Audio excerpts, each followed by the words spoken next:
កូនសូមអាសាច់ជូនមក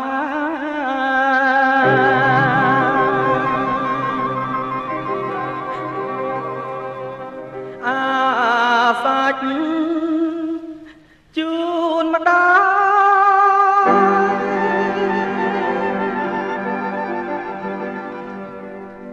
សូមលើករៀបដកខ្ចប់ទាំងលោហិតក្លិនឈាមនរស់ជីវិតប្រឌិតដំបើវាសនាដងកៅក្នុងជ្រំរេរំក្នុងតងបុប្ផាលុកលៀងខ្នោះគ្នាកាស្លាប្រហាជូនម៉ែទាំងអងលោហិតកូនហូតធ្ងោប្រាប់ផែនដីលាហើយវណ្ណៈរាជសីដែលស្រីបណ្ដោះឥតឈ្មោះងូតលៀងខ្ទុះឈាមលុកស្នាមស្នេហ៍ដែលរបួសអាសាច់ជួនឈាមយ៉ាងស្មោះចំពោះទឹកដោះម្ដាយថ្លៃ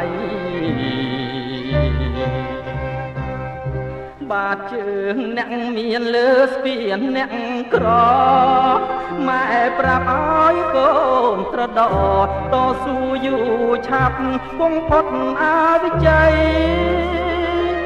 ស្នេហ៍ក្មេងចិត្តក្មេងប្រឡាយតាទុករុករៀនរាល់ថ្ងៃ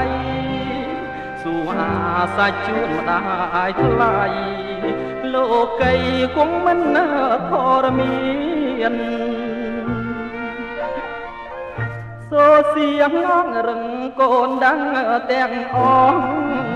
ខ្លួនទៀបមិនត្រូវឈោងខ្ពស់ក្រែងគ្រោះទ្រូងស្រីទន្ទ្រានស្នូភ្លេងកែវស្រាភាសាសម្រាប់គេមានខ្លួនយើងបីដូចដេរឆានរស់បានតែនឹងទឹកភ្នែក